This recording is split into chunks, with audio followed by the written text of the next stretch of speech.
2023 रोजी शपथ घेतो की विश्वरत्न डॉक्टर बाबासाहेब आंबेडकरांनी लिहिलेल्या संविधानाने दिलेल्या मूलभूत कर्तव्याची जाणीव ठेवून कायद्याच्या चौकटीत राहून सर्व समाजातील शोषित वंचित घटकांना न्याय मिळवून देण्यासाठी सदैव प्रयत्न करीत राहू। नमो तस् भगवतो अरहतो सम्मा सम्बुद्धस्स।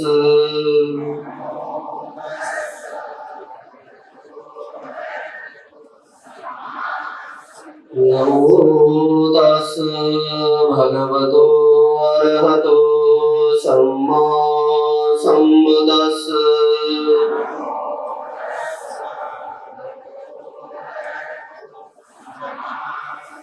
नमो तस् भगवतो अरहतो सम्मा सम्बुद्धस्स।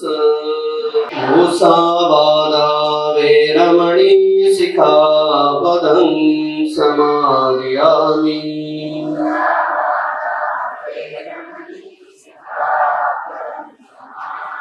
सुरामेरयमज्जपमादठाना वेरमणि सिक्खापदं समादयामि।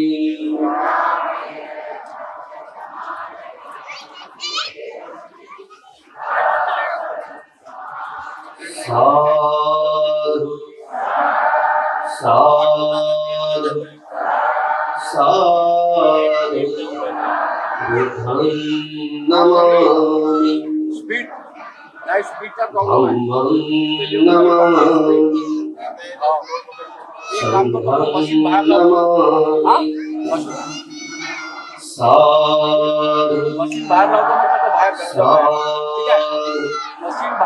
साधु मन की वीणा से गुंजित ध्वनि मंगलम। मन की वीणा से गुंजित ध्वनि मंगलम। स्वागतम स्वागतम स्वागतम स्वागतम स्वागतम स्वागतम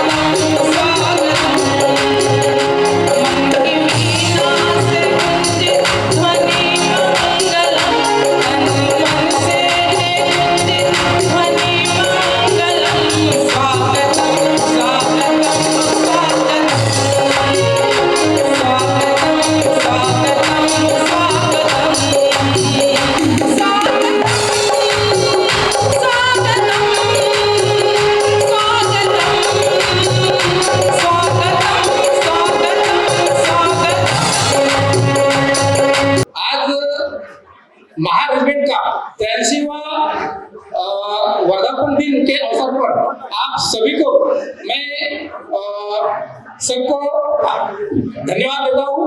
और आपके उपस्थिति में डॉक्टर बाबा साहब अम्बेडकर इन्होंने 1941 में महारेजिमेंट की स्थापना की।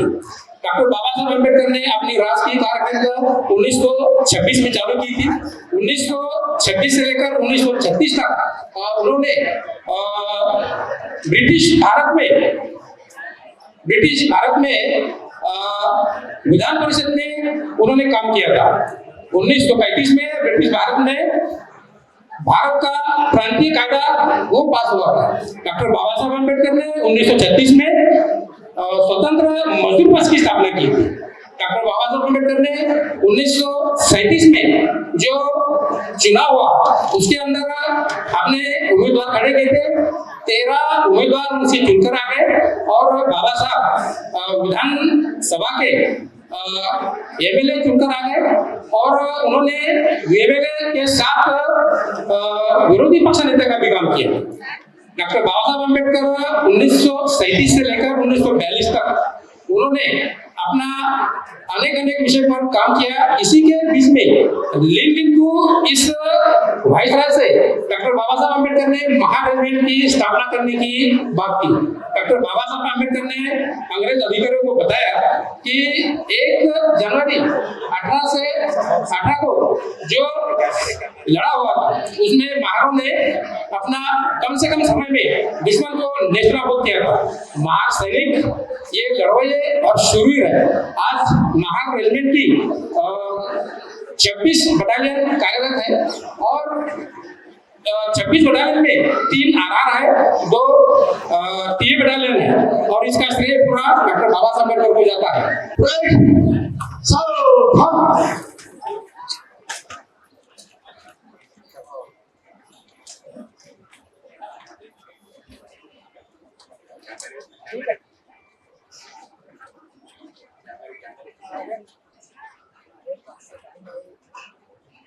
जसं आम्ही पोलीसमध्ये ट्रेनिंग घेतो किंवा फौजी एकदा युनिफॉर्म चढवतो आणि एकदा ट्रेनिंग घेतो, तो वंस से फौजी या एक बार ट्रेनिंग लिया तो आखिरी सांस तक जवान रहता है, फौजी रहता है या पुलिस वाले भी जवान जब ट्रेनिंग लेते हैं उनके आगे में जो देशभक्ति, देश के प्रति काम करने की जो तमन्ना है, जी भावना आहे ती शेवटच्या श्वासापर्यंत राहते सैनिकांची।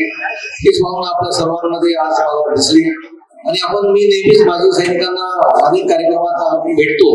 सैनिक कल्याण बोर्डचे कार्यक्रम असतील किंवा आमच्या वेगवेगळ्या ठिकाणी पोलीस भरतीच्या वेळेस जे सैनिक अधिकारी कर्मचारी भेटतात त्यावेळेस दिसते की ते जुनून आणि जज्बा त्यांच्यामध्ये कायम राहतो आणि देशभक्ती त्यांच्या लोकप्रिय भरलेली आहे। आपण महार रेजिमेंटचा इतिहास आज इथे मला सांगितलं किंवा मला जे ऐकायला मिळालं अत्यंत ज्वलंत आणि असं शूरवीरांचा इतिहास आहे। अनेक सैनिकांनी आपले देशाची रक्षा करण्यासाठी आपले बलिदान दिलेलं आहे। आपलं अख्खं आयुष्य त्याच्यामध्ये सर्वांनी समर्पण केलेलं आहे देशाच्या सुरक्षेसाठी आणि आजही सर्व वीर आमचे जवान सैनिक सर्व देशाच्या सुरक्षेसाठी अत्यंत कार्यरत तत्परतेने कार्यरत आहे आणि एक अशी उज्ज्वल अशी परंपरा ज्याला ऐतिहासिक अशी परंपरा आहे बाबासाहेब आंबेडकरांच्या प्रेरणेने आणि त्यांच्या सूचनेप्रमाणे झाली आणि महाराष्ट्रातले जे सोल्जर्स आहेत सर्व सोल्जर्सला असं रेजिमेंट आहे असे सर्वांना त्याच्यामध्ये एक आपली अशी भावना निर्माण होती की आपल्या महाराष्ट्राची स्वतःची एक रेजिमेंट आणि स्वतःची बटालियन्स जे आहेत आर्मी मध्ये कार्यरत आहे। हे सर्व वीर सैनिकांनी आज या ठिकाणी कुटुंबी सोहळ्यात उपस्थित राहून आपल्या वेगवेगळ्या कार्यक्षेत्रात सर्व आफ्टर रिटायरमेंट सुद्धा अनेक क्षेत्रात आपण कार्यरत आहात आणि आपल्या परीने समाजाची आणि देशाची सेवा करत आहेत आणि या निमित्ताने उपस्थित राहून समाजाचे सुद्धा आपापल्या कुटुंबाच्या जे काही पुढील समस्या असतात किंवा सोसायटीमध्ये जे काही प्रश्न असतात त्याच्यामध्ये सुद्धा लक्ष घालून इतर जे शोषित जे काही मागे राहिलेले आपले बंधू आहेत बहिणी आहेत त्या सर्वांच्या कल्याणासाठी सुद्धा आपण विचार करतो आणि त्यांना पुढे आणण्यासाठी त्यांना सुद्धा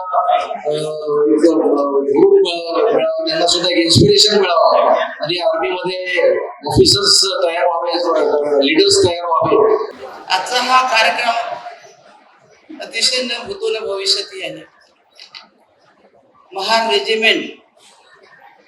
रेजिमेंट म्हणतात झटक्यावर लागतो, ते नाव जरी ऐकलं तर अंगावर शहारे उभी राहतात। असं हा महार रेजिमेंटचं काम आहे। तुमच्याबद्दल मी काय बोलावं, देशासाठी त्यांनी आहुती दिली, देशासाठी त्यांनी आहुती दिली ते किती श्रेष्ठ आहेत। आणि महार बटालियन यांनी देशापुढेच नव्हे तर जगापुढे एक आदर्श घडविलेला आहे। चिरंजीव राजरत्नाचं उद्बोधन आपल्यासमोर व्हायचं असल्यामुळे मी आपला जास्त वेळ घेणार नाही। एवढंच सांगेल की तुमचा आदर्श संपूर्ण विश्वाने घेतला पाहिजे, भारताने घेतला पाहिजे आणि तरुण जी पिढी आहे त्यांनी हा आदर्श डोळ्यासमोर ठेवला पाहिजे. या ठिकाणी माता बसलेल्या आहेत. संस्कार घडवण्याचं काम त्या माता करतात आणि म्हणून डॉक्टर बाबासाहेब आंबेडकरांनी आदर्श नागरिक घडवण्याच्या दृष्टिकोनातून आपल्याला अधिकार दिलेले आहेत. मी या चिरंजीव राजरत्नजींना विनंती करेन की महार बटालियन तर आहेच, परंतु बुद्धिझमच्या माध्यमातून जीवनामध्ये संस्कार घडवणं अत्यंत आवश्यक आहे. म्हटलेलं आहे राजा भवतु धम्मिको. राजा जर धम्मवान असला तर राष्ट्र सुद्धा धम्मवान होईल आणि अशोकासारखे राजे जर निर्माण झाले तर ही भूमी सुजलाम सुफलाम झाल्यासारखी होणार नाही, झाल्यासारखी होईल. चिरंजीव राजरत्न आपण धर्माच्या कामाला वाहून घेतलेला आहे. आम्ही त्या धर्माच्या कामामधील समुद्राच्या वाळीतील एक लहानसा कण आहोत. बुद्धिझम तसा कठीण आहे परंतु सोपाही तेवढाच आहे. भगवान बुद्धाने एका वाक्यामध्ये सांगितलेलं आहे की तुम्ही चांगलं मंगलमय काम करा, चांगलं घडा, कोणाला त्रास देऊ नका, ही तथागताची शिकवण आहे. त्यांनी पाली भाषेमध्ये म्हटलेलं आहे सब पाप करणं कुशल सर्प संपदा सचित पर्युतपनम एकम बुद्धान शासनम. तर हा बुद्धिझम हा गोष्टी करण्यासाठी नाही, भाषण करण्यासाठी नाही, तर आचरण करण्यासाठी आहे. तर आपण सर्वांनी त्या धर्माचं आचरण करावं, अनुकरण करावं आणि आपली जी पुढची पिढी आहे ती चांगल्या रीतीने घडावी अशी विशेषतः महिलांना मी विनंती करते. कारण संस्कार घडविण्याचं आणि मुलांना संस्कारक्षम होऊन महा बटालियन सारखे वीर तयार करण्याचं काम ह्या महिला करतात. मी आपला जास्त वेळ न घेता एवढंच मी सांगेल की महार बटालियनला मी सॅल्यूट करेन. कारण मी लहानपणी समता सैनिक दलाचे कॅप्टन असले जरी लढाईवर गेलेले नाही तरी समाजावर जेव्हा अन्याय अत्याचार होत होते तेव्हा लाठीकाठी घेऊन ते लहानपणी आम्ही जात असो. अजूनही समाजावर अन्याय होण्यासाठी जरी महार बटालियन सारखं काम करत नाही तरी अजूनही आपण त्या दृष्टिकोनातून काम करतो आहोत. मी महार बटालियनला सदिच्छा, शुभेच्छा आणि मंगलमय देते आणि एवढीच विनंती करते की आम्ही सगळे तुमच्या सोबत आहोत. तुमच्याबद्दल मला अभिमान आहे, भारत देशाला गर्व आहे, आम्हाला गर्व आहे. आप आगे बढ़ो, हम तुम्हारे साथ है, हमेशा के लिए, हमेशा के लिए, हमेशा के लिए. सर्वांचं मंगल हो, सर्वांचं मंगल हो, सर्वांचं मंगल हो. धन्यवाद. बंधुजनो, आता जेव्हा एक स्क्रिप्ट आम्ही पाहिली, माझे ज्येष्ठ बंधू संडे बेजार पोलीस खात्यात नोकरी करतात. मिलिटरी मध्ये नोकरी करता करता अनुभवलेले प्रसंग, अभ्यासलेले प्रसंग हे सर्व त्यांनी आता आम्हाला एका चित्रफित मधून दाखवले. शेंडे दादा, मी हे चित्रफित पाहत असताना खरोखर शरीरावर रोमांस उभे राहत होते, काटे उभे राहत होते की काय आम्ही कसे जगतो आणि तुमचं जीवन काय. या देशामधला सैनिक वर्ग, त्यांचा परिवार वगळता इतर जेवढा वर्ग आहे त्यामध्ये आमचा पोलीस वर्ग सुद्धा, तुलना जर केली तर आम्ही नगण्य आणि शून्य आहोत. काय ते पहाड, काय ती डोंगरदरी आहे, कुठून दुश्मनांची गोळी, कुठून दुश्मनांचा बारूद गोळा आमच्या अंगावरती येऊन पडेल, आमचा मृतदेह येतो की नाही की फक्त कपडेच येतात याची पर्वा न करता प्राणाची बाजी लावून लढणाऱ्या तुम्हा शिवसैनिक शरांना आज आमच्याकडे शब्द अपुरे आहेत. मात्र तुम्हाला सेवानिवृत्त होण्याचा मान मिळाला मात्र जेव्हा तुम्ही लढत होते, ज्याच्या पात्रामध्ये ताटामध्ये एक घास उचलत होते, जो तुम्हाला सुखादुःखामध्ये साथ देत होता, तो तुमचा बांधव आज तुम्हाला या कार्यक्रमात दिसत नाही, याची आठवण मात्र जरूर तुम्हाला झाल्याशिवाय आज राहत नाही. आणि त्याच्यासाठी तुम्ही 2 अश्रू गळले असतील. कदाचित आंबूसमध्ये फसल्यानंतर तो आंबूस तोडून जेव्हा बाहेर निघता, तो जल्लोष तुम्हाला आठवत असेल. हे सर्व जल्लोष तुमच्या नजरेसमोर खेळत आहे. पण जेव्हा इंग्रजाच्या काळामध्ये इंग्रजांचं बळ वाढण्यासाठी तुम्ही जर्मनीच्या विरोधात लढला, सिराजुद्दौलाच्या विरोधात लढलात, तेव्हा तुमच्या ताकदीची कुवत इंग्रजांना माहीत झाली आणि पुढे इंग्रजांनी तुम्हाला शिक्षणाचा अधिकार दिला. पण देशातील कमकुवत बुद्धिमत्तेच्या लोकांनी हे नेमकं हेरलं की यांना जर शिक्षणाचा 3रा डोळा दिला गेला तर भविष्यात, आजच तर सुभेदार मेजर असताना आम्हाला सॅल्यूट करावा लागतो, उद्या आमची परिस्थिती कशी होईल, ही परिस्थितीची जाण ठेवून त्या काळातले असणारे लोकप्रिय जे कोणी असतील, मला नाव घेता येत नाही साहेब, त्यांनी तेव्हा लॉर्ड किचनरला, लॉर्ड एलिनचा तो सरसेनापतीला पत्रव्यवहार केला जातो आणि आमचा धर्म भ्रष्ट होईल, या लोकांना सॅल्यूट केल्यामुळे यांची आम्हाला कमांड ऐकावं लागतं, म्हणून आमचा धर्म भ्रष्ट होईल, यांना सेनेतून काढा. फतवा जाहीर झाला. 25 वर्षाची नोकरी ज्यांची झाली त्यांना रिटायरमेंट, ज्यांची 1-2 वर्ष आहे त्यांना 1-2 वर्षानंतर रिटायरमेंट, पुढे भरती घेणं बंद, मोठे मोठे आंदोलन झाले. शेवटच्या टप्प्यात नेतोय बाबासाहेबांपर्यंत विषय आला. बाबासाहेब मजूर मंत्री असताना दिल्लीत गो म्हणतो बाबासाहेबाला की तुमच्या समाजाचे तुम्ही लीडर आहात, स्वतंत्र मजूर पक्ष तुमचा आहे, तुमच्या समाजाचा मजूर वर्ग मोठ्या प्रमाणात खाणीवर कामाला लावा. तेव्हा बाबासाहेब म्हणतात की अरे माझ्या समाजाची ताकद तू काय अनुभवतोस, एकदा संधी तर देऊन बघ.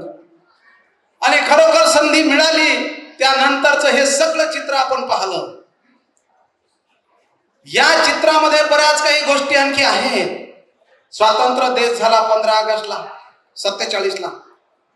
15 ऑगस्टला स्वातंत्र्य झाला आणि 30 तारखेलाच म्हणजे 15 दिवसाने पाकिस्तानने पहिला अटॅक केला. तिथून 20/11ला दुसरा अटॅक केला. तेव्हा सरदार वल्लभभाई पटेल डॉक्टर बाबासाहेबांकडे येऊन विचारतात, कारण त्यांना माहित होतं की डॉक्टर बाबासाहेब आंबेडकरांकडे सर्व औषधांचं, सर्व आजारांवरचं औषध आहे. म्हणून बाबासाहेबाला मिस्टर विचारतात, पटेल साहेब, की डॉक्टर बाबासाहेब, देश आणखी पुढे आपला परतंत्र्यात जातो की काय सांगता येणार नाही. काय केलं म्हणजे आपल्याला आपल्या सैनिकांना विजय मिळेल. बाबासाहेबांनी 300 पुस्तकं वाचले होते सैनिक युद्ध कलेचे. त्यामुळे बाबासाहेब पारंगत होते. बाबासाहेबांची इच्छा होती की मी सुद्धा एखादं पुस्तक या सैनिकांवर लिहावं, ते होऊ शकलं नाही.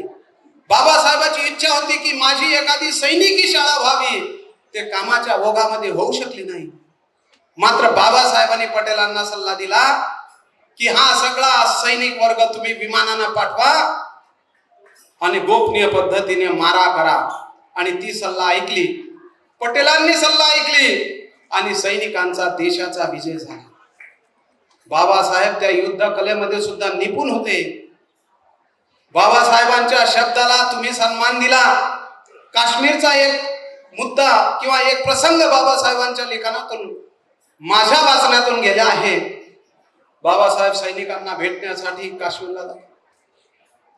बाबासाहेब येत आहे म्हणून महार वर्ग, सैनिक वर्ग अतिशय उत्साहात असतो. पलटण उभी होतो. बाबासाहेब जवळ जायला लागतात. पाहतात तर माझ्या शूरवीर बहादरांनी हा इतिहास रचलेला आहे. हेच ते बहादर शूर सैनिक आहेत. आणि बाबासाहेबांच्या डोळ्यातून पाणी येतं. तेव्हा एका जवानाच्या लक्षात येतो की बाबासाहेबांच्या डोळ्यातून पाणी येत आहे. तो धावत जातो, बाबासाहेबांना सॅल्यूट करतो आणि विचारतोय, बाबासाहेब तुम्ही इथे येईपर्यंत तुम्हाला कोणी अपमानानं तर बोललं नाही ना? तुम्हाला काही दुखवलं का? आम्हाला सांगा, आम्ही त्याचा बदला घेतल्याशिवाय राहणार नाही. तेव्हा आमचा बाप बाबासाहेब काय म्हणतो, अरे नाही रे शूरवीरा, अरे माझ्या शूरवीरांनो, तुम्ही माझी इज्जत राखली, माझ्या शब्दाला तुम्ही सन्मान दिला. मी तुमच्यासाठी लढाई लढलो आणि तुम्ही आज त्याचं फलित करून दाखवलं. हे फलित बाबासाहेब जिवंत असताना आणखी कितीदा झालं. महार तळ्याचा सत्याग्रह आणि समता सैनिक दलाची निर्मिती, पुढे पुढे जेवढे आंदोलन झाले त्या सगळ्या आंदोलनाला, समाजावर होत असलेल्या अत्याचाराला बंधूंनो तुम्ही थांबवलं.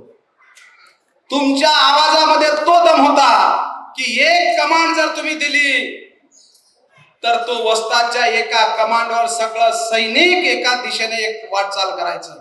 एवढंच काय तर कुमारिका मुली बाहेरच्या यायला सुना सुद्धा लाठीकाठी खेळू लागल्या, लेझिम खेळू लागल्या आणि प्रस्थापित लोकांना हादरे देऊ लागले. कुठं आहे ते समता सैनिक दल? आज ते समाजाचं कुंपण होतं, ते कुंपण तुटल्यासारखं झालंय. म्हणून माझी तुम्हाला हात जोडून विनंती आहे दादांनो, तुम्ही रिटायर झाले हे खरं आहे. शेर कितना भी बुढ़ा अगर हो गया तो छलांग मारना नहीं भूलता है. आप शेर हो शेर, और आप अगर दिल पे लेना तो ये कुछ भी नहीं है. पूरा का पूरा माहौल बदलने की ताकत आप लोगों में है. मेरी आपसे गुजारिश है कि आप लोग आ जाओ मैदान में. उपस्थितांना आवर्जून एक गोष्ट सांगावीशी वाटते की आपण आपल्या कुटुंबातील जे सैनिक आहेत त्यांचा सत्कार नेहमी करतो. जे देशासाठी आपले बलिदान देतात, आपली आहुती देतात, त्यांचा सन्मान आपण नेहमी करतो. डॉक्टर बाबासाहेब आंबेडकरांनी जो आपल्याला बुद्ध आणि त्यांचा धम्म दिला त्याचं दरवर्षी फक्त 3 महिने आपण पालन करतो. मी फक्तच म्हटलेलं आहे, फक्त 3 महिने आपण पालन करतो. किंवा आपल्या घरी जेव्हा परित्राण पाठ असते तेव्हा आपण तेवढ्यापुरतं एका दिवसापुरतंच त्याचं पालन करतो. पण आपल्या आजूबाजूच्या परिसरामध्ये, आपल्या कुटुंबातील काही नातलगांच्या घरी आजही वेगवेगळ्या प्रकारच्या बाबांचं अधिष्ठान मात्र आहे. आणि ते अधिष्ठान आपण आता काढून टाकावं. सन्माननीय राजरत्नजी आंबेडकर साहेब आपल्याला मार्गदर्शन करणारच आहे, परंतु मी ही गोष्ट बघितलेली आहे आणि त्यानुसारच मला असं वाटतं की एकच उदाहरण सांगते की देशाचं संरक्षण करण्याकरता आपल्याला सैनिकांची गरज असते. आणि मग सैनिकच नसेल आणि खरोखर जर या देशामध्ये किंवा या जगामध्ये कुठंतरी एखादी तिसरी शक्ती असेल, ते जर आपण मानत असू तर ते आपण मनातून काढलं पाहिजे.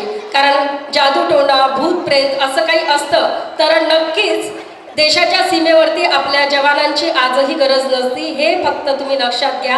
आणि डॉक्टर बाबासाहेब आंबेडकरांनी दिलेला बुद्ध आणि धम्म याचं मनापासून पालन करा. केवळ 3 महिने पालन करू नका, इतकं सांगू इच्छिते. आता एवढ्यातच आपण पडद्यावरती एक छोटीशी फिल्म बघितली. त्याच्यामध्ये एक छोटंसं करेक्शन आहे, ते मी तुम्हाला सांगू इच्छितो. जे भारतीय सशस्त्र सेनेला महार रेजिमेंटमध्ये जे अशोक चक्र आहे ते महार रेजिमेंटच्या आमच्या 13वी बटालियनचं आहे. ते थोडंसं करेक्शन आहे. तर 13 महारचं अशोक चक्र आहे. त्यांचं नाव आहे सुभेदार सुरेश चंद यादव. ते माझ्या युनिटचे आहेत. तर त्याच्यामध्ये थोडंसं चुकीचं दाखवलंय, तर ते तुम्ही ते करेक्शन करून घ्या. कारण की इथं बसलेले माझ्या युनिटचे भरपूर लोक आहेत, तर त्यांना ही गोष्ट माहीत असावी. हे करेक्शन आहे. तर माझ्या युनिटचे जे आहे अशोक चक्र फक्त महार रेजिमेंटमध्ये एकाच युनिटला आहे, ती आहे 13 महार रेजिमेंट.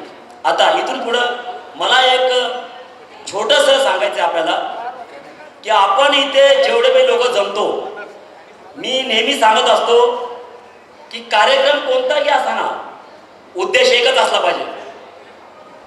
कार्यक्रम कोणताही असताना उद्देश एकच असला पाहिजे, ज्या ठिकाणी बाबासाहेब आंबेडकरांचं नाव निघलंच पाहिजे.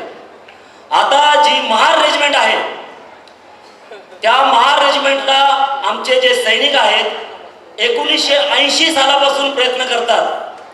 जो माणूस सेनामध्ये नोकरी करतो तोपर्यंत तो काहीच बोलत नाही. जसा तो सेनातून बाहेर येतो, संस्थेमध्ये जॉईन होतो, तिथून पुढे त्याला कळतं की बाई मला हे बोलायचे, मला ते करायचे. तर मला एक सांगायचंय की ज्या वेळेस मी सेनामध्ये असताना, मी आता बोलतोय, एक लेफ्टनंट जेव्हा एका युनिटमध्ये येतो आणि एक शिपाई जेव्हा एका युनिटमध्ये येतो, शिपाई आणि युनिट एकच संघ बागडत असतात, त्या युनिटची प्रथा शिकत असतात आणि काम करत असतात. परंतु जसा तो शिपाई काही ओहद्यावरती पोहोचतो, जसा की सुभेदार मेजर. वाईट वाटायची गोष्ट नाहीये. सुभेदार मेजर एक लेफ्टनंट सीओ या पदावरती जातो. तिथं गेल्यानंतर तो आपल्या पदाचा गैरवापर का करतो मला हेच कळत नाही. पदाचा गैरवापर मला हे सांगायचंय की त्या युनिटची जी प्रथा आहे तो लहानपणापासून शिकतो आणि तिथं गेल्यानंतर तो त्या प्रथेला तोडायचा प्रयत्न करतो.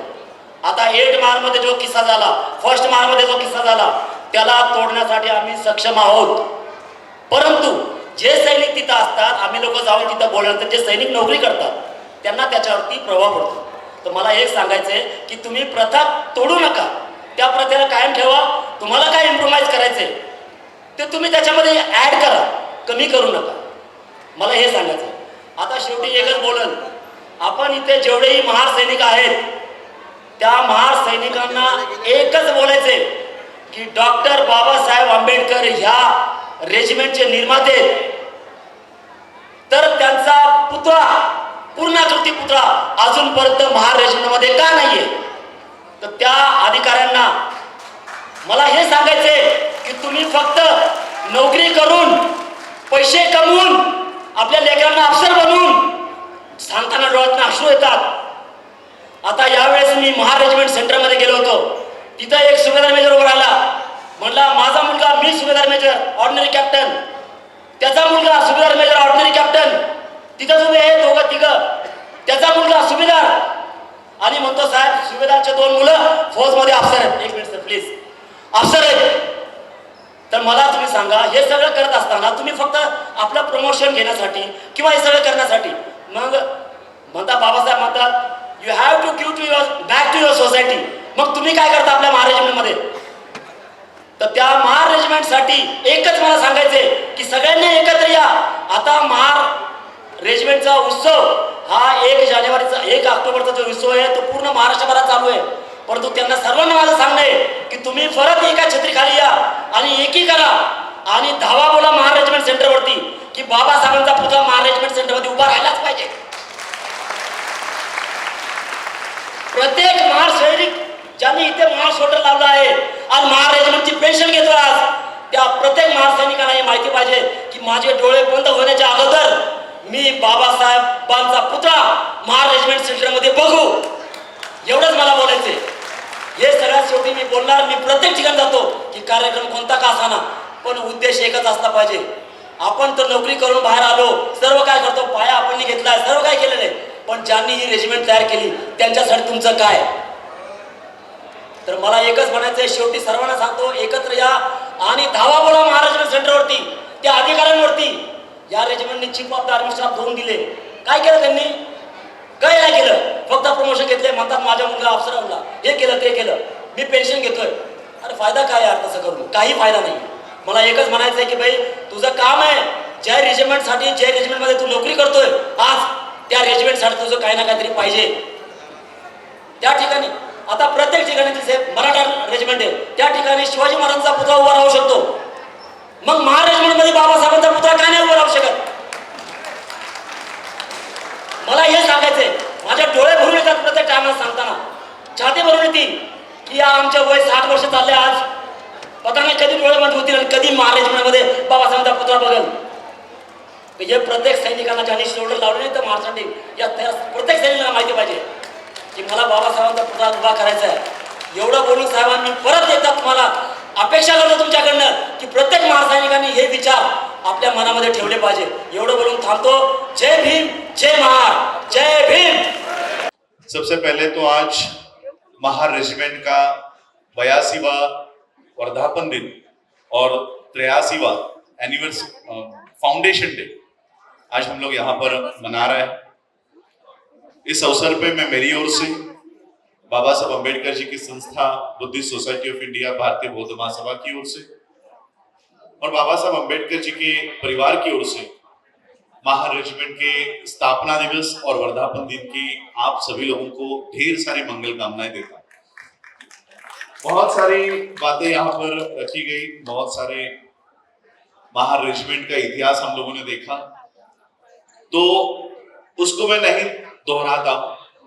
लेकिन बाबा साहब अम्बेडकर हमेशा एक बात कहा करते थे कि जो कौम अपना इतिहास भूल देती है, भुला देती है, जो कौम अपना इतिहास भूल जाती है, वो कौम कभी भी अपना इतिहास बना नहीं सकती, रच नहीं सकती।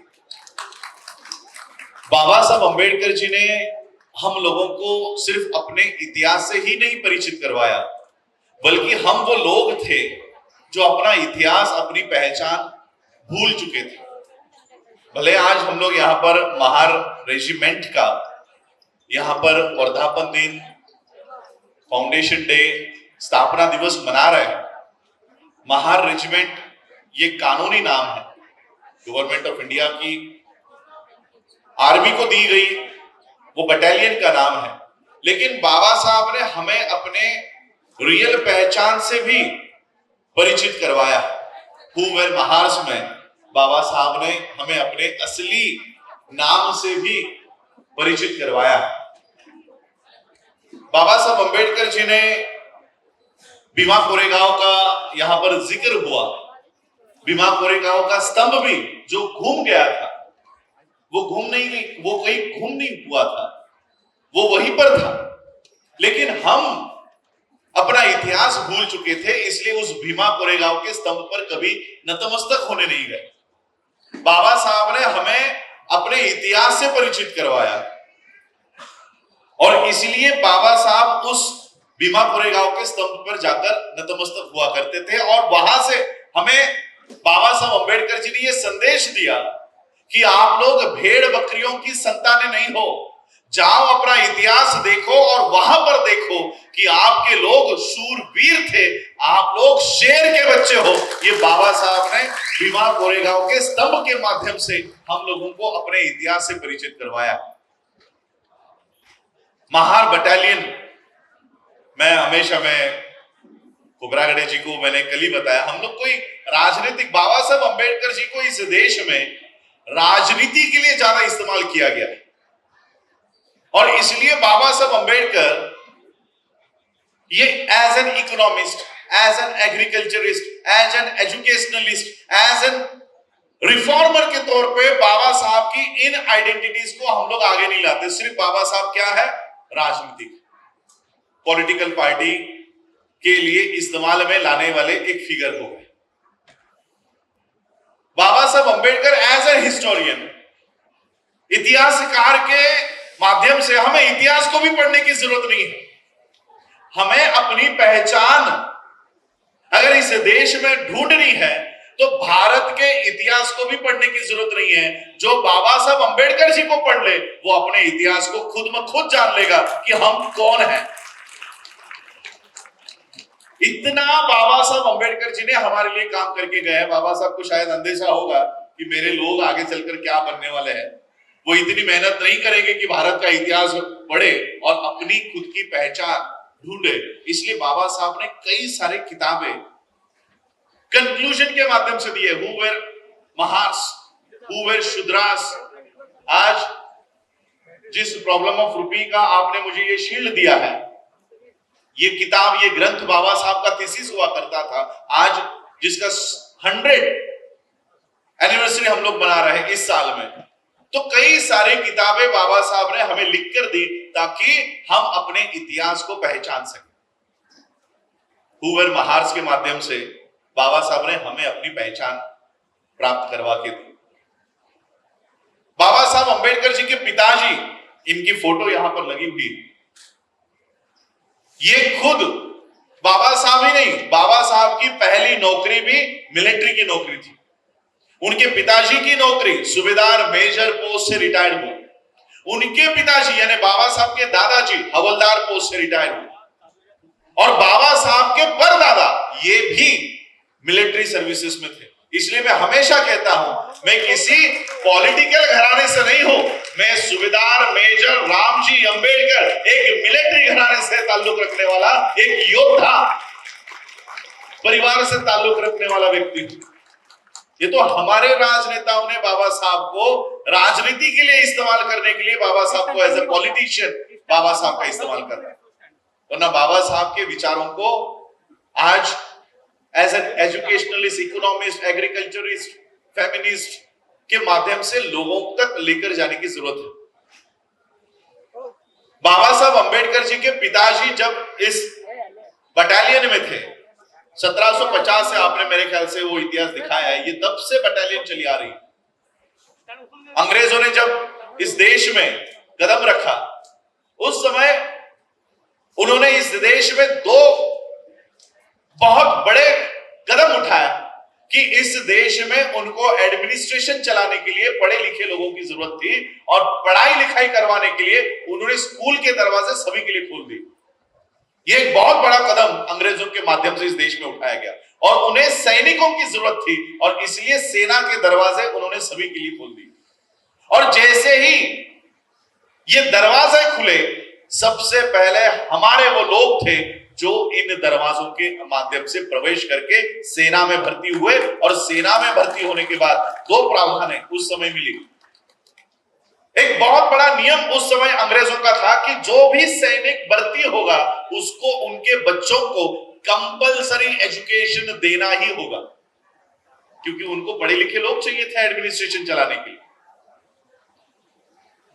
देश का कारोबार चलाने के लिए उनको पढ़े लिखे लोगों की जरूरत थी। और ये पढ़े लिखे लोग कहां से मिलेंगे? तो पहला नियम उन्होंने बना दिया कि सैनिकों के बच्चों को कंपलसरी पढ़ाना होगा। अगर कोई सैनिक अपने बच्चों को नहीं पढ़ाता तो उसके पगार से, उसके सैलरी से कुछ अमाउंट कट की जाएगी। इस माध्यम से हमें एजुकेशन मिलना शुरू हुआ। सैनिक भर्ती थी, हथियार रखने का अधिकार मिला और उसके बाद पगार, सैलरी मिलना शुरू हुआ, जो मनु के कानून में हम लोगों को डिनाई किया गया था। ब्रिटिश राज में हम लोगों को यह मिलना शुरू हुआ। और जब मेरे ख्याल से आठवले जी ने अपने बातों में कहा कि किस तरह से ये बटालियन बंद करवाने के लिए पेशवास, ब्राह्मण्स ये फोर्स किया करते थे और इसलिए ये बटालियन आगे चलकर बंद हो गई। इनकी एंट्री, इनकी रिक्रूटमेंट बंद हो गई और इसका सबसे बड़ा असर हुआ बाबा साहब पे, क्योंकि जब बाबा साहब के पिताजी रामजी अंबेडकर, सूबेदार मेजर रामजी मालोजी, आप लोग मिलिट्री में हो, मिलिट्री के दस्तावेजों में रामजी मालोजी इनका नाम क्या दर्ज है? नहीं, ये तो सबका सरनेम हो गया। मेरे पास पुराने रिकॉर्ड्स है, रामजी मालोजी इनके नाम सरकारी दस्तावेजों में क्या है पता है आपको? नहीं, उनके नाम, उनका नाम है रामनाथ मालनाथ। हम लोग महार बटालियन की बात कर रहे हैं, ये 1941 में बनी। अगर रामनाथ मालनाथ, मालनाथ यानी मालोजी, रामनाथ यानी रामजी, अगर ये उस समय महार होते तो उनका नाम राम महार, माल महार होता है ना। उनके सरकारी दस्तावेजों में, रिकॉर्ड में नाम है रामनाथ मालनाथ। हुवर महार्स में बाबा साहब हमें अपनी पहचान बनाकर देते हैं, पहचान बताते हैं कि हम लोग कौन है। हुवर महार्स। हम आज महार बटालियन के, महार रेजिमेंट की स्थापना दिवस में यहां पर इकट्ठा है, लेकिन महार है कौन? हुवर महार्स। और महार शब्द का अर्थ क्या है? What do you mean by Mahar? Mahar शब्द का अर्थ पता है यहां पे किसी को? किसी ने तो इसका गलत अर्थ बना दिया। महा आहारी, जिसका आहार ज्यादा है वो महार, जो ज्यादा खाता है वो महार। महार दो शब्दों से ये महार शब्द बना है, महा आरी। And what do you mean by आरी? सबसे बड़ा दुश्मन। महा आरी, आरी का मतलब है दुश्मन और महा का मतलब है सबसे बड़ा दुश्मन। तो ये महार सबसे बड़े दुश्मन किसके हैं? किसके हैं ये बाबा साहब ने हमें हम किसके दुश्मन हैं ये बताकर दिया है। बाबा साहब लिखते हैं कि महार नाम का ये शब्द श्रुति में कहीं पर नहीं है, वेदों में कहीं पर नहीं है, मनुस्मृति में कहीं पर नहीं है, ये तो अभी अभी प्रचलित किया गया शब्द है। तो फिर ये महार है कौन? कुबेर महाराज। अगर ये शब्द के इंसान इतिहास में कहीं मिल नहीं रहे हैं तो हमारी आइडेंटिटी है क्या? और बाबा साहब ने ये महार कौन है इसका पूरा ऐसे हमारे सामने लिखा हुआ है। राम महार नहीं है, राम नाक है। राम जी जो यहां पर लिखे हुए हैं ये महार नहीं है, ये नाक है। और ये नाक किस शब्द का अपभ्रंश है? नाग। ये नाग नहीं थे, ये नाग थे। राम नाग, माल नाग, सिद्ध नाग। और ये नाग लोग हैं कौन? जब तथागत बुद्ध ध्यानस्थ होकर मेडिटेशन करते थे उस समय ब्राह्मण तथागत बुद्ध की हत्या करने के षड्यंत्र रचा करते थे। बुद्ध की हत्या करने के लिए इस देश में अनेकों बार प्रयास किए गए। बुद्ध को खत्म करने के लिए ब्राह्मणी व्यवस्था ने कई बार षड्यंत्र किए। और जब बुद्ध ध्यानस्थ हुआ करते थे तब नाग राजा और नाग रानी और नाग प्रजा बुद्ध की रक्षा करने के लिए तैनात खड़े होते थे।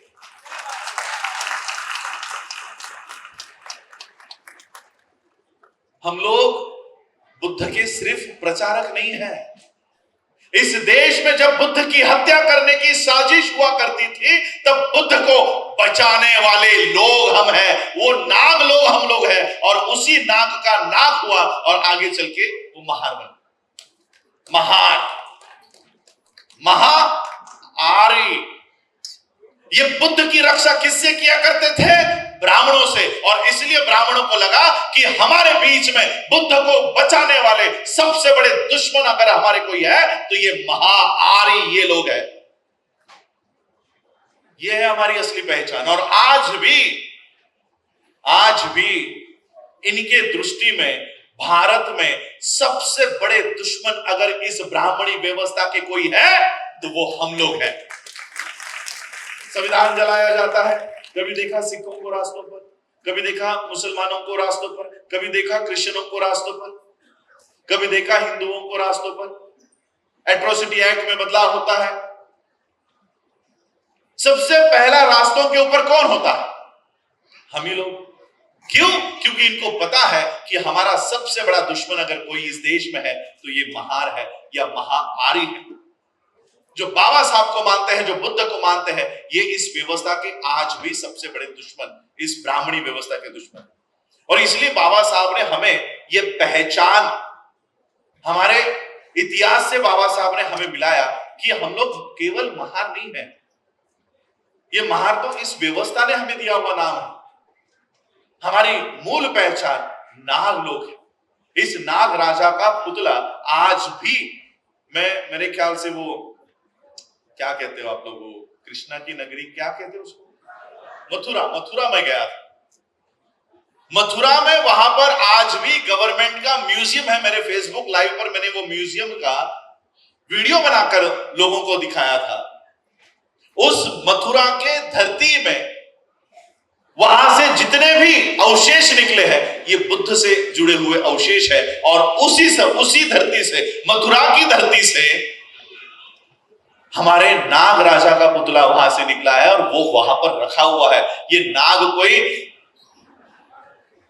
जानवर नहीं है, सांप नहीं है, आपके हमारे तरह इंसान है। और उस नाग राजा का पुतला उस मथुरा के म्यूजियम में आज भी रखा गया है। और उसी मथुरा की धरती से निकला हुआ जो तथागत बुद्ध का स्टैच्यू है, जो राष्ट्रपति भवन में राष्ट्रपति की कुर्सी के पीछे रखा गया है, वो उसी मथुरा की धरती से निकला हुआ है। अब मुझे बताओ कि उस मथुरा को अगर कृष्ण की धरती कहते हैं तो जमीन से कौन निकलना चाहिए था? लेकिन जमीन से निकल कौन रहा है? इस देश में 33 करोड़ देवी देवता सिर्फ जमीन के ऊपर है। असली इतिहास जमीन के नीचे है।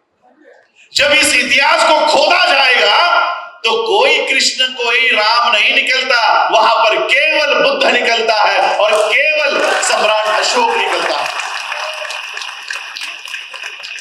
इसलिए तो ये खुदाई भी लॉकडाउन में करते हैं ताकि किसी को पता ना चले,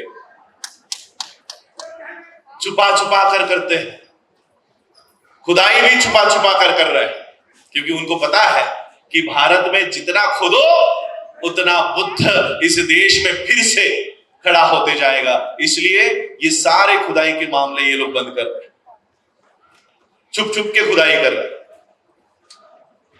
बाबा साहब अंबेडकर जी ने इस महार बटालियन को शुरू करने की जो उनके पूर्वजों की लड़ाई थी, सूबेदार मेजर रामजी अंबेडकर ये नौकरी में होते हुए उनको कंपलसरी रिटायरमेंट लेने को मजबूर किया गया और उनकी नौकरी चली गई। उनकी नौकरी जाने के बाद आपको सबको पता है कि क्या परिवार पर गुजरा, परिवार का पालन पोषण किस तरह से हुआ, ये सब आप टीवी सीरियल्स के माध्यम से जानते हैं। लेकिन रामजी बाबा की इस बटालियन को शुरुआत करने की जो पहल थी, जो आंदोलन था, वो उनके जीवितपन में ये आंदोलन यशस्वी सफलता इसको प्राप्त नहीं करवा पाए। जब बाबा साहब अंबेडकर अपनी पढ़ाई पूरी करके भारत में आए और भारत में ये सामाजिक आंदोलन को उन्होंने हाथ में लिया, तब उनको अपने पिता की ये लड़ाई पता थी। उनको ये बात मालूम थी कि मेरे पिता इस बटालियन को शुरू करने के लिए पूरा जीवन उन्होंने लगा दिया, अब वही लड़ाई मुझे अपने जीवन में आगे लेकर जानी है। और 1941 में सही कह रहा हूं, जब बाबा साहब को डिफेंस में ये पोस्ट मिली, तब बाबा साहब ने अपने पिता की लड़ाई को सफलता प्राप्त करवा कर दी और उसी बटालियन को बाबा साहब ने फिर से शुरू करवाया, जो आज तक इस देश में ये बटालियन शुरू है।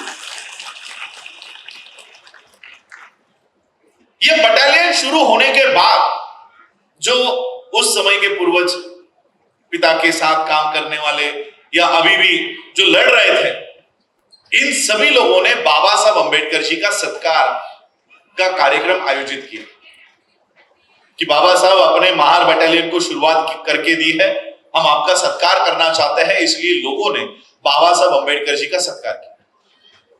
उस सत्कार के समय में जब बाबा साहब ने अपनी बातें रखी है, वो बातें आज भी हम लोगों को लागू होती है। 1941 में किया हुआ स्पीच 2023 में भी हमारे लिए उतना ही वैलिड है। क्या कहते हैं पता है बाबा साहब? बाबा साहब ये बटालियन शुरू करने के बाद लोगों को कहते हैं कि अंग्रेजों के आने से हम लोगों को शिक्षा मिली, हम लोगों को नौकरी मिली, नौकरी के माध्यम से पैसे मिले। और कब से मिल रहे हैं? बाबा साहब की पहली नौकरी, उनके पिताजी, उनके दादाजी, उनके परदादा, मेरे सामने ये 4 जनरेशन है जो मिलिट्री से जुड़े हुए हैं और पीछे मुझे उतनी जनरेशन नहीं मालूम। सामने बाबा साहब के ऊपर 3 जनरेशन ये मिलिट्री में काम किया करती थी। मालो जी हवलदार पोस्ट से रिटायर्ड हुए, सूबेदार मेजर रामजी अंबेडकर और उनके भी दादाजी ये मिलिट्री में काम किया करते थे। तो 3 जनरेशन और बाबा साहब की 4थी जनरेशन ये मिलिट्री से जुड़े हुए थे। बाबा साहब कहते हैं कि अगर 4 पीढ़ियों से हमें शिक्षा मिल रही है, 4 पीढ़ियों से हमें पगार मिल रहा है, तो उस मिलने वाली शिक्षा का इस्तेमाल, उस मिलने वाले पगार का इस्तेमाल हमने अपनी व्यवस्था खड़ी करने के लिए क्यों नहीं किया? अंग्रेजों के मिलिट्री के बटालियन, मिलिट्री के रिक्रूटमेंट बंद करने तक हम लोग चुप क्यों बैठे थे? हमने अपनी पढ़ाई का इस्तेमाल अपने समाज के लिए क्यों नहीं किया? हमने अपने पैसों का इस्तेमाल, हमने अपने पगार का इस्तेमाल अपने समाज के लिए क्यों नहीं किया? ये बाबा साहब का सवाल हमारे लिए उस समय था और यही सवाल आज भी हमारे सामने है। मैं बाबा साहब के परिवार का हिस्सा बाद में हूं, मैं पहले बाबा साहब के विचारों का वारिस पहले हूं। खून का वारिस बाद में, मैं खून का वारिस भी नहीं मानता। I am Ambedkarite first then an Ambedkar. मैं पहले अम्बेडकरवादी हूं, उसके बाद बाबा साहब के परिवार का हिस्सा हूं। और इसलिए मैं आप लोगों से यही उम्मीद करूंगा, महार बटालियन के लोगों से, महार रेजिमेंट के लोगों से यही आशा और विश्वास करूंगा कि ये सारी मूवमेंट खड़ी करने के लिए आप लोग साथ दीजिएगा, सहयोग दीजिएगा। आप लोग भी मेरी इस मूवमेंट में, इकोनॉमिकल मूवमेंट में, एजुकेशनल इस मूवमेंट में, ये सोशल मूवमेंट में, रिलीजियस मूवमेंट में, धम्म की मूवमेंट में, मैं इसको रिलीजियस मूवमेंट नहीं मानता, मैं इसे सोशल मूवमेंट ही मानता। इस बुद्धिज्म की सोशल मूवमेंट में आप लोग साथ दीजिए। इतनी आशा और विश्वास मैं आज आप लोगों के माध्यम से आप लोगों के सामने प्रकट करता हूं। आज मुझे महार रेजिमेंट के स्थापना दिवस के लिए आमंत्रित किया, इसलिए मैं सभी आयोजकों का, ऑर्गेनाइजर्स का तहे दिल से शुक्रिया अदा करता हूं और आप लोगों का शुक्रिया अदा करता हूं। 10 बजे से लेकर आज अभी तक यहाँ पर बैठे हुए हो। मेरी ये बात कोई चैनल वाला नहीं दिखाएगा, कोई पेपर वाला नहीं छापेगा, और इसलिए ये एक ही प्लेटफॉर्म मेरे पास है जो मैं अपनी विचार आप लोगों तक पहुंचा सकूं। आवाज इंडिया टीवी मुझे बहुत सहकार्य करता है, मेरी बातों को लोगों तक पहुंचाने का काम करता है, उसका भी मैं आभार व्यक्त करता हूं। आप लोगों ने मुझे सुना, उसके लिए तहे दिल से आभार, धन्यवाद, शुक्रिया। जय भीम, जय भारत, नमो बुद्धाय। जय शक्ति संगठन सैनिक का भक्त महार ओपनिंग डे का मनाया जा रहा है। इससे मैं प्रतिमान मुझे इस बात का गर्व है और आगे आनंद भी होता है कि मेरी महार रेजिमेंट जहाँ भी रहे वहाँ सलामत रहेगी। मैं मालिक से दुआई मांगता हूँ, दुआई मांगता हूँ। श्री राजू वानखड़े और ये जो अपना ये अमरावती के जो कार्यकर्ता इन्होंने मुझे निमंत्रित किया, इसके प्रति मैं आभारी हूँ। डॉक्टर बाबा साहब अम्बेडकर ने अंग्रेजों के साथ बातचीत करते हुए मेरी महार रेजिमेंट होना चाहिए, इस वजह से 1 अक्टूबर सन 1941 की खड़ी की गई है प्रथम बटालियन भीमा कोरेगा पुणे में और खड़ी की गया और यहाँ रेजिमेंट नागौर काउंटी में आई।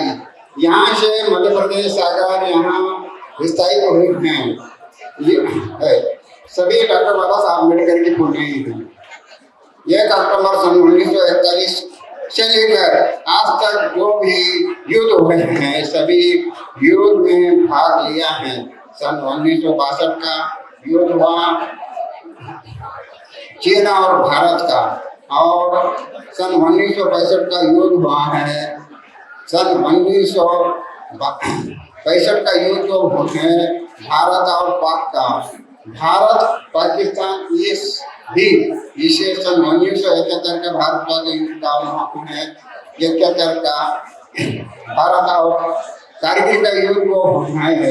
यहाँ भी महार रेजिमेंट में सभी कार्य आज तक जो भी युद्ध हुए हैं, सभी युद्धों में महार रेजिमेंट ने विजय का झंडा लहराया है।